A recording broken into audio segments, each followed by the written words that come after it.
बिस्मिल्लाहिर्रहमानिर्रहीम। इब्तिदा है रब्बे जलील के बाबरकत नाम से जो दिलों के भेद खूब जानता है। मैं हूं आतिफ आरिफ और आप देख रहे हैं मेरा फेसबुक और यूट्यूब चैनल। नाज़रीन, आज हम बात करेंगे, आज कौम शदीद मुश्किलात का शिकार है। आखिर क्यों? इसकी कुछ तो वजह है, क्योंकि हम अपने दीन से बहुत दूर चले गए हैं, अपने असलाफ की बातों को भूल चुके हैं, सिर्फ किताबों की हद तक रह गई हैं। इसलिए आज हम बहुत दूर हैं। आपको मैं चंद छोटी छोटी बातें बताता हूं जो बहैसियत कौम, हम बहैसियत मुसलमान एक दूसरे के लिए कर सकते होते हैं लेकिन नहीं करते। जुम्मे के खुतबात में भी हमारे उलमा इस पर उस तरह बात नहीं करते। देखें, नमाज़ें फ़र्ज़ है, रोज़ा फ़र्ज़ है, ज़कात फ़र्ज़ है, हज फ़र्ज़ है, इसमें कोई शक नहीं है, इनकी अपनी अहमियत है। लेकिन इंसानियत की भी बहुत अहमियत है। जो इंसानियत हम में होनी चाहिए उससे हम दूर जा चुके हैं। इतना दूर जा चुके हैं कि मगरिब हमसे बहुत आगे निकल चुका है। उन्होंने ये तालीमात अपना ली हैं। मैं आपको बताता हूँ, चंद रोज़मर्रा की जो हमारी ज़िंदगी में मामलात होते हैं, हम उस पर क्या करते हैं। कभी हमने सोचा कि बहैसियत मुसलमान हमसे कोई बंदा मदद मांग रहा है और हम उसकी मदद कर सकते हैं। एक ऐसा काम होता है कि हम उसकी मदद कर सकते हैं। वो कह रहा है कि यार ये मेरी फलां चीज़ है, मेरे से उठाई नहीं जा रही, तो यार मेरी उठा कर रख दो। हम कहेंगे हम तेरे बाप के मुलाजिम हैं। ये हमारा रवैया है। दूसरी, ये कैसे हो सकता है कि आप अल्लाह के बंदों की मदद ना करें और अल्लाह की रहमत आप पर बरसे? ये नहीं मुमकिन है। अल्लाह अपने बंदों पर रहम करने वालों पर रहम करता है। अल्लाह ताला का कानून है। आप रसूलुल्लाह सल्लल्लाहु अलैहि वसल्लम की ज़िंदगी से सीखें, सहाबा की ज़िंदगी से सीखें, अहले बैत की ज़िंदगी से सीखें। उन्होंने क्या किया? नबी करीम सल्लल्लाहु अलैहि वसल्लम के पास ये नहीं है कि बैतुल माल में से हिस्सा नहीं था आता, हिस्सा आता था, वो सारा खैरात कर देते थे गुरबा में। और अम्मा आयशा सिद्दीक़ा फरमाती हैं कि हमारे घर में 40-40 दिन चूल्हा नहीं जलता था। इतने ज़्यादा, मतलब कि गुरबा का इतना ख्याल किया जाता था। ये नबी करीम सल्लल्लाहु अलैहि वसल्लम की ज़ात मुबारका ने अपने आप से ये नाफिज करके लोगों को बताया कि ये है हमारी असल चीज़। बाद में पैसे की फरमानी हुई और सहाबा रोते थे कि कहीं अब फरमानी हो गई है, हमसे इस चीज़ का हिसाब ना लिया जाए। आज हम क्या सोचते हैं? हमने कभी सोचा साथ वाले घर में खाना पका है कि नहीं पका? वहाँ के 2 भाई बेरोज़गार बैठे हैं, उनका कमाने वाला कोई नहीं है, वो कैसे गुजारा कर रहे होंगे? कभी आज तक हमने सोचा? नहीं सोचा। आज इसलिए हम पर ऐसे लोग मुसल्लत हैं, इसलिए हमारी हालतें नहीं बदल रही। और हम बातें करते हैं जी मदीना की रियासत इमरान खान बना दे। हमें अपने आप को खुद भी ठीक करना पड़ेगा। हम चाहते हैं खुलफाए राशिदीन जैसे हुक्मरान आए, उनके तर्ज़ अमल पर चलें, तो पहले हमें भी तो अपने आप को चेंज करना पड़ेगा ना। ये तो नहीं हो सकता कि हम अपने आप को बदले ना। हम सारी बदकारियाँ, तमाम झूठ और सच, मुझे बताएं कितने लोगों को जो समझाया जाता है। आप तमाम मसाजिद में जाके देखें कि कितना ज़्यादा माशरती मसाइल पर जोर दिया जाता है। नहीं दिया जाता, सिर्फ इबादत पर जोर दिया जाता है। माशरती मसाइल पर अल्लाह के नबी ने सबसे ज़्यादा इंसान साजी की है। और सबसे पहले बताया था किसी को धोखा ना दें।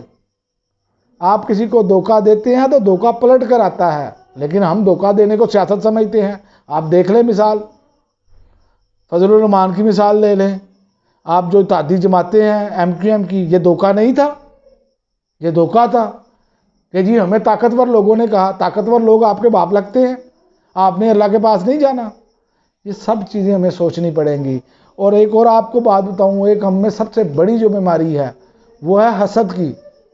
हसद हमारे अंदर इतना है कि कोई बंदा अच्छे तरीके से खाना खा रहा हो, उसका अच्छा गुजर बसर हो रहा हो, तो हम उससे हसद करते हैं। यार ये देखो, ये बड़ा सुखी है, हम क्यों नहीं है? और भाई ये दुआ किया करो कि अल्लाह ने इसको अच्छा दिया है तो हमें भी अल्लाह अच्छा दे।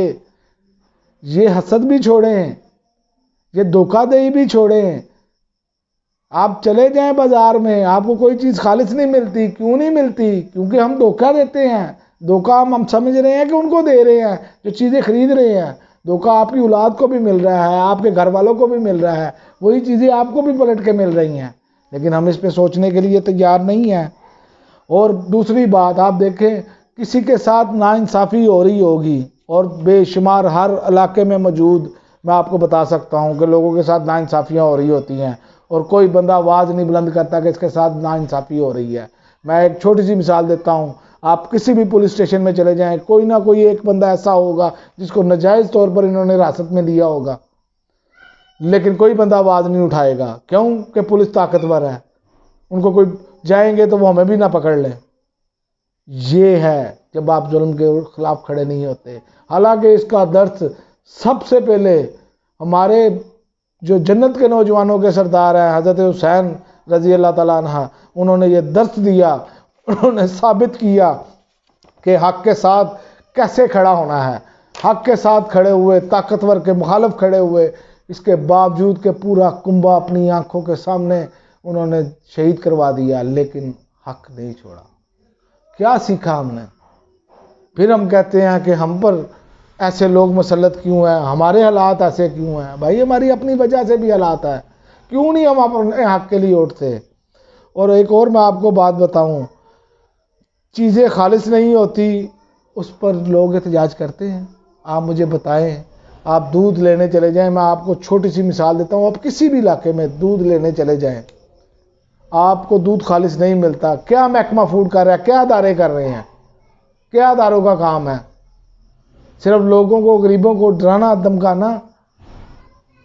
مجھے بتائیں نا، چیزیں تو خالص ملنی چاہیے نا، یہ ادارے اس لیے ہیں نا، یہ عدالتیں اس لیے ہیں، لیکن نہیں، یہ چوروں کو ریلیف دینے کے لیے عدالتیں بنی ہیں۔ اور ہم لوگ ہیں کہ آواز نہیں اٹھاتے۔ آواز اٹھائیں، آج سے عدالتوں کے خلاف بھی آواز اٹھائیں کہ آپ انصاف کریں، ان چیزوں کو ٹھیک کریں۔ جب آپ کے پاس کیسز آتے ہیں، ان کا فیصلہ پہلے کریں۔ آپ چوروں کو ریلیف دینے کے لیے اتوار کو بھی عدالتیں لگ جاتی ہیں، چھٹی والے دن بھی رات 12 بجے بھی کھول دیے جاتے ہیں، مارشل نہ لگ جائے، لیکن ہم ایسا کرنے کے لیے تیار نہیں ہیں، کیونکہ یہاں پر تمام لوگ، پوری قوم اس طاقتور کے اشاروں پر ناچ رہی ہیں۔ یہ ہمارا المیہ ہے سب سے بڑا۔ اور یاد رکھیے، ان سب کے لیے ہم خود ذمہ دار ہیں، کوئی اور ذمہ دار نہیں ہے، کوئی باہر سے آ کے ہماری مدد نہیں کرے گا۔ ہمیں اپنی آواز خود بلند کرنا ہوگی۔ ہم نے اگر دوسرے ممالک کی طرح خالص چیزیں لینی ہیں، خالص اشیاء کھانی ہیں، تو ان لوگوں کا محاسبہ کریں جو چھوٹے چھوٹے بیٹھے چور ہیں، ان کا بھی محاسبہ کریں، چھوٹوں کا بھی کریں اور بڑوں کا بھی کریں، تاکہ اس ملک میں ایک اچھا نظام نافذ ہو۔ ریاست مدینہ کے یہ بنیادی اصول تھے کہ ان چیزوں کو ملاوٹ نہ کریں۔ یہ ساری چیزیں ہمیں کرنی پڑیں گی، لیکن آج ہم اس سے بہت دور چلے جا چکے ہیں۔ اور پھر کہتے ہیں کہ ہم پر مشکل وقت کیوں آ گیا، ہمارے اوپر سے مشکلات ٹل نہیں رہی، ہم دیکھیں پوری کوشش کرتے ہیں، ہم تو منافقت کر رہے ہیں، اس کو منافقت کہتے ہیں، اور سیاستدان اسے سیاست کہتے ہیں، لیکن ہم اپنے آپ کو بدلنے کے لیے تیار نہیں۔ اللہ تعالیٰ اس قوم کی حالت کبھی نہیں بدلتا، ہونا جس کو خود اپنی حالت بدلنے کا خیال۔ قوم جاگی ضرور ہے، لیکن قوم کو بغیر لیڈر کے بھی یہ کرنا چاہیے۔ ضروری نہیں ہے کہ عمران خان آواز دے، یا نواز شریف آواز دے، یا شہباز شریف آواز دے، یا زرداری آواز دے تو آپ نے نکلنا ہے۔ یہ ہیں چیزیں، انصاف کے لیے ہمیں نکلنا پڑے گا اگر ہم نے اپنی حالت بہتر کرنی ہے، ہم نے اپنی آنے والی نسلوں کی حالت بہتر کرنی ہے۔ تعلیم میں چلے جائیں، میں اگلا ویلاگ کروں گا اس پہ کہ تعلیم میں جو مافیاز ہیں وہ کیا کر رہے ہیں، اور باقی محکموں میں کیا ہو رہا ہے۔ انشاءاللہ تعالیٰ میرا فوکس ساتھ ساتھ سیاست کے ساتھ ساتھ اس محکموں پر بھی ہوگا کہ ان کی کارکردگی کیا ہے، اور یہ قوم کرپٹ لوگوں کے خلاف اپنی عدالت لگائے۔ ورنہ یاد رکھیں، اگر آپ خود باہر نہیں نکلیں گے، ان کے خلاف عدالتیں نہیں لگائیں گے، ان کے خلاف احتجاج نہیں کریں گے، تو پھر آپ جو مرضی کر لیں، ایسا ہی چلتا رہے گا۔ آپ کے اوپر اس سے بھی بدتر حکمران آتے چلے جائیں گے، کیونکہ ہم اپنے آپ کو بدلیں گے نہیں تو اللہ تعالیٰ ہماری حالت نہیں بدلے گا۔ اب تک کے لیے اتنا ہی، اجازت دیجیے، اللہ حافظ۔ پاکستان زندہ باد۔